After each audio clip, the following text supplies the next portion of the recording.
All right, let's start straight away. Let's go. I would start with trying to establish what we're actually talking about by trying to explain or describe to you how I see your way of working, and then you tell me what makes sense, what doesn't make sense, and what you would need to add.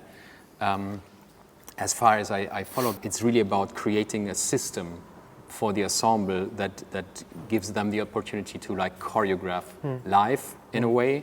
Then what does that mean? I think I'm not sure how long you're already working in the way that I see now, but the principle is that there's a clear set of movements, like a string of movements that everybody knows, that everybody learns, and that is then used to produce the actual piece, which is made live, which means that in the movement that is set, there's a lot of degrees of freedom.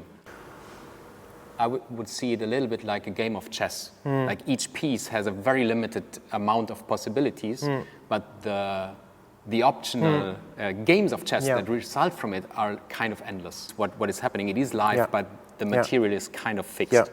That creates then like a system that grows from itself. And it's really about creating that system for you, right? Yes, but the focal point is completely somewhere else. So in the way you formulated your question, there was a focus on the movements. But the movements are completely unimportant in the way I see it. So we can have the same choreographic system, which creates a certain choreographic object or piece, and it was made with a certain set of movements. Then we can delete all that movements, introduce completely other movements.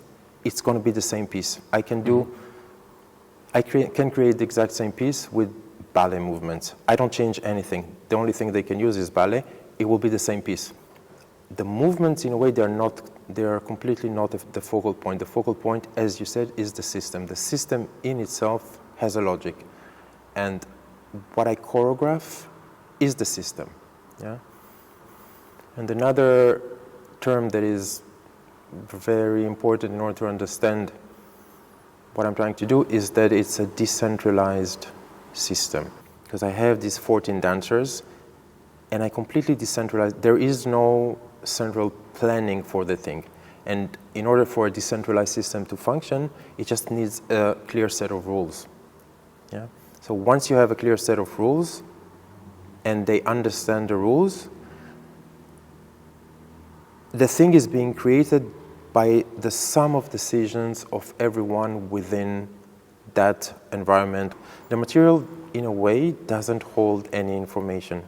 All the information is in how the material is being used. That's what I'm choreographing. I'm choreographing the reasons and the ways they're going to use action. It's just, you can reduce the entire choreographic questions to human action and how it's being organized in time and space. That's all.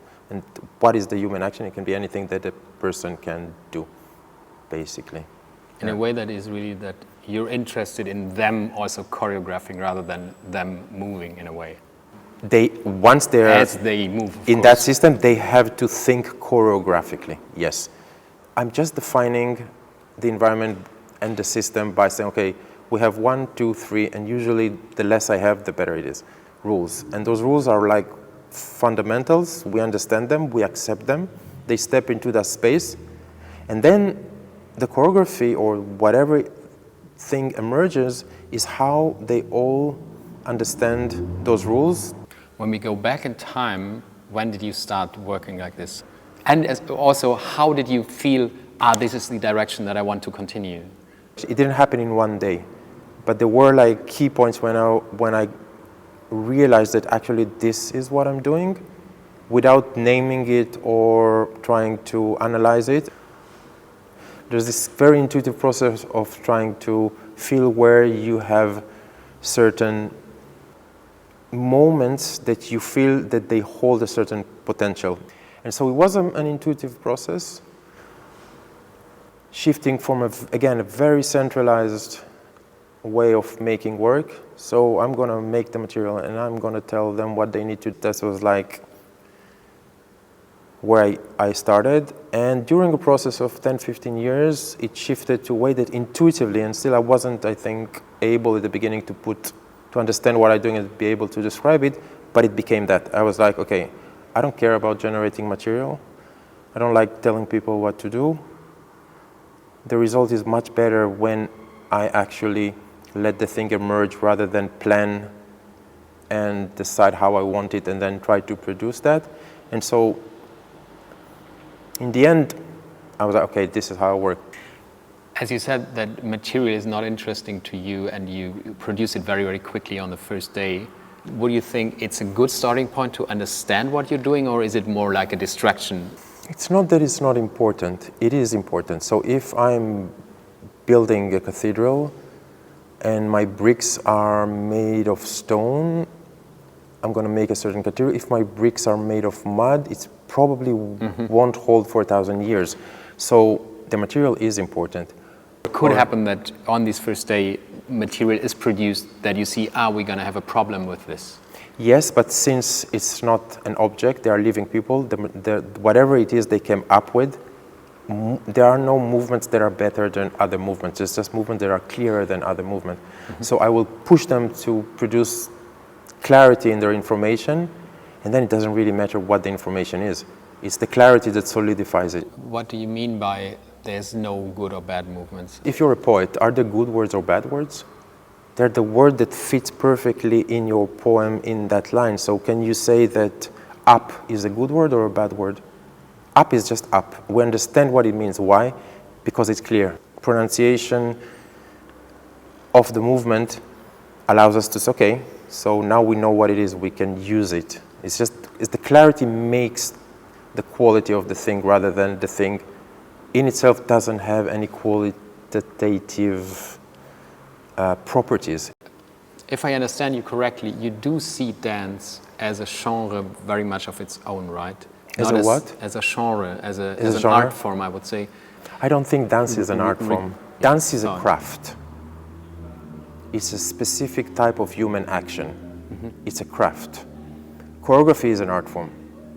Dance is not an art form, it's a craft. So as a choreographer, I can use dance, but I can choreograph other things. I can choreograph speech, I can choreograph just actions. Dance is a type of human action that is it's a really good type of human action to choreograph. There's something about it that begs to be used in a choreographic setting. I don't need dance in order to choreograph. I just choose to choreograph dance, but a lot of the things that they do, if you will see them out of context, I don't think that you will say, oh, they are dancing. You will probably say, no, they are doing something, they are rolling on the floor. Is that dance? I don't think it is dance, it's just like a person rolling on the floor. Can I choreograph it? Yes. Yeah. Then would you say choreographing is a specific way of making a stage work, or would you say every stage work is in a way choreographed, even if it uses language or if it uses a story? No. Like theater is theater, and there's a lot of we get to see so many variations that in their essence are theatrical works, but maybe they are not built or created on a text, and so they're visual theater, object theater, physical theater, and then usually you'll be, yes, choreography, it's not choreography, it's theater. They are derivative of thousands of years of theatrical work as an art form. Choreography is something completely different. For example, Pina Bausch is a very good example because Pina Bausch used a lot of things that were not dance or were very theatrical, but she was a 100% choreographer. Like she choreographed. She just choreographed different things. So she would choreograph sign language, and she would choreograph these parades, and she would choreograph people jumping on each other's shoulders and falling down, but she would choreograph it. She would just choreograph theatrical material or different actions, daily actions, but the entire thing is choreographed. And on the surface, I think what happened with that a lot of people would see her work and they would see the appearance of it, which seems theatrical actions, and they were like, oh, we can do anything, and it's like, then we say we're choreographers. No, now it's like, if you take the appearance of the thing, then you're doing maybe theater work. The choreographic layer that is either there or it's not there. And it's a way of thinking, again, about how you organize human action in time and space. And you have to think about it specifically. You said that you're inclined to reduce everything that you can leave Yes. away without losing the choreographic Yes. situation. Yeah. And what is a choreographic situation? Yeah.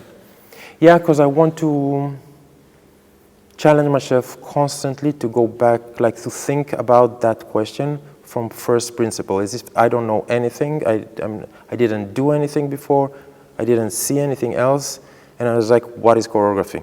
And then you notice that you can take off a lot of things, it's still choreography. At one point you would take something out, it's no longer choreography. How do you notice that? How do you notice that? Because one of the aspects, or the three aspects, is missing. Human action in relation to time and space. Mm-hmm. Yeah? If I take one of these three things, I don't have choreography anymore. I can reduce the human. Okay. Like Forsyth did the thing with the flag, that's choreography. Yes. And it's just robots Yeah. with flags, and that's choreography. Yeah. That's choreographic thinking. But there is action. These things are moving in relation to time. We as a company, as the DFTC, kind of have improvisation as the core thing. Yeah. That's also, of course, what relates your work to the work of Yannis Mandafunis. But you don't call it improvisation. Yeah. Or you don't like to call it, I would say at least. Yeah. Why not? Because it's a very dangerous word, because it kind of opened the space to anything. Let's go back to your chess. Why is chess interesting? Because you know what they can do. It is completely improvised. You get to make a decision every move. You don't know what you're going to do next. You might have a plan, then it changes because the opponent did something else. So you are improvising, but you're improvising within a very clear rule set. That's why it's interesting. They have an idea about the material they're using, but all the aspects of how they're going to use it, they have to figure it out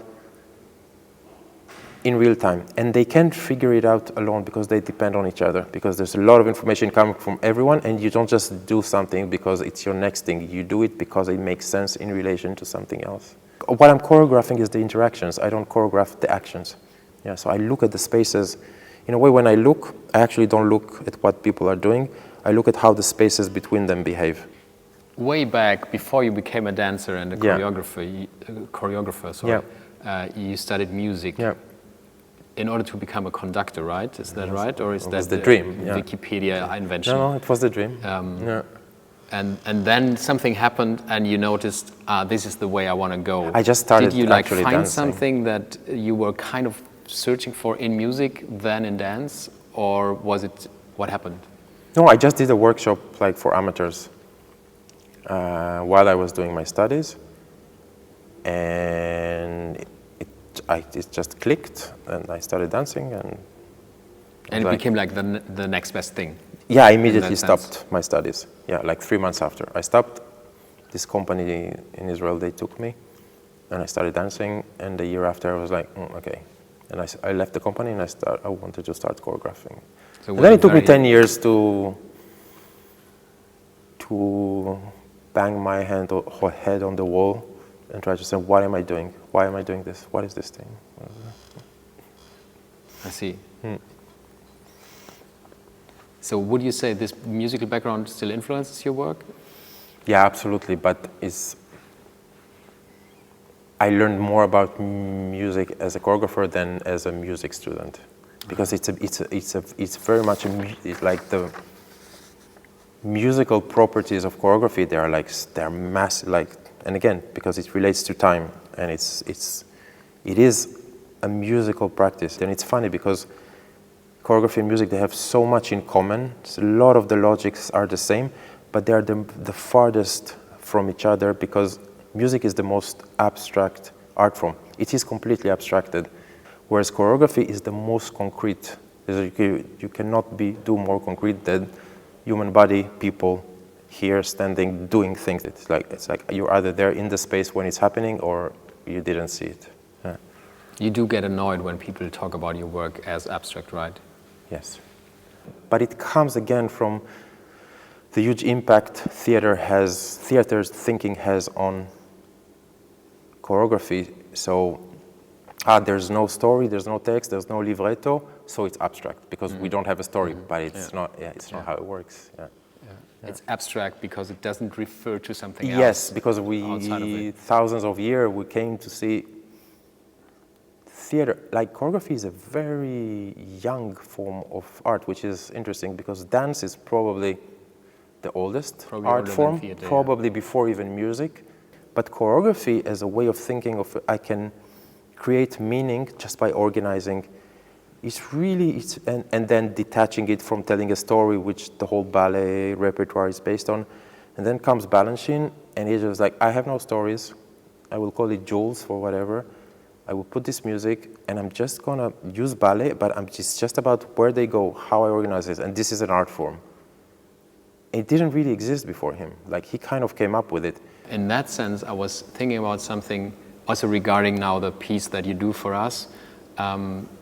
I had a conversation with Thomas Bradley, that was in your company, where he explained me that one question that he sees as one of the most, like, in terms of choreography as an art form, interesting questions to him is like, how do you present a practice?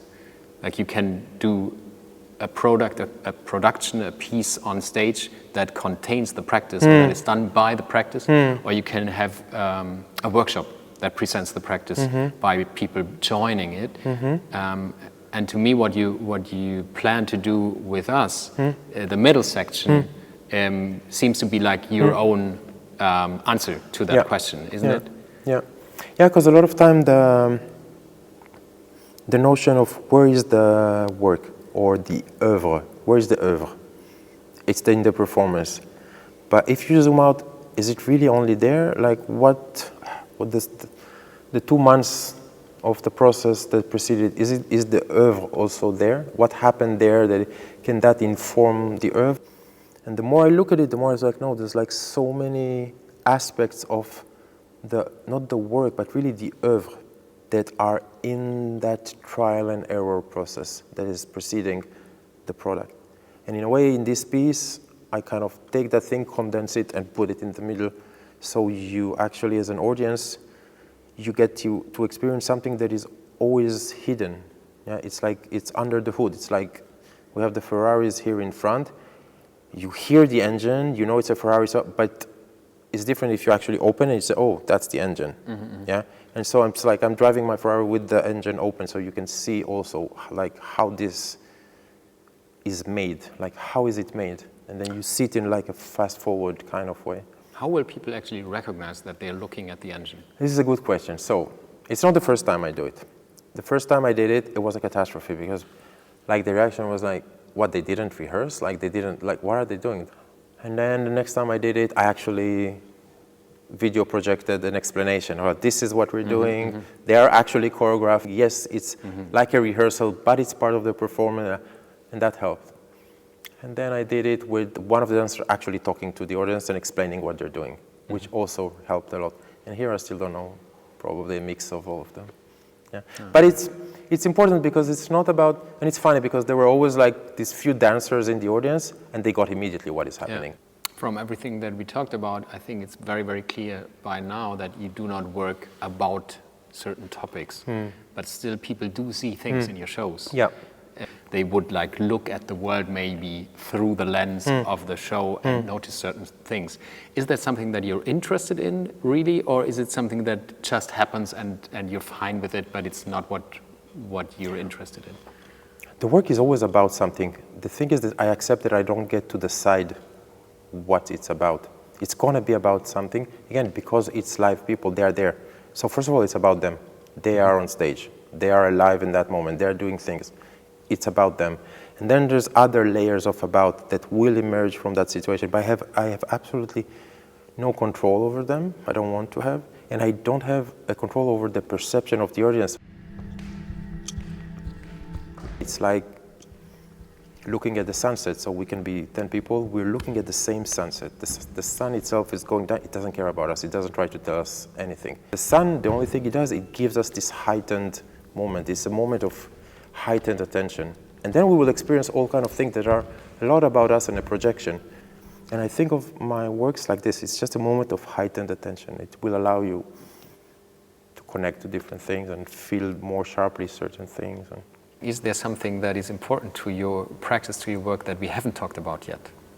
I feel it's my responsibility is that the process I take them through or I propose to them will have value for them.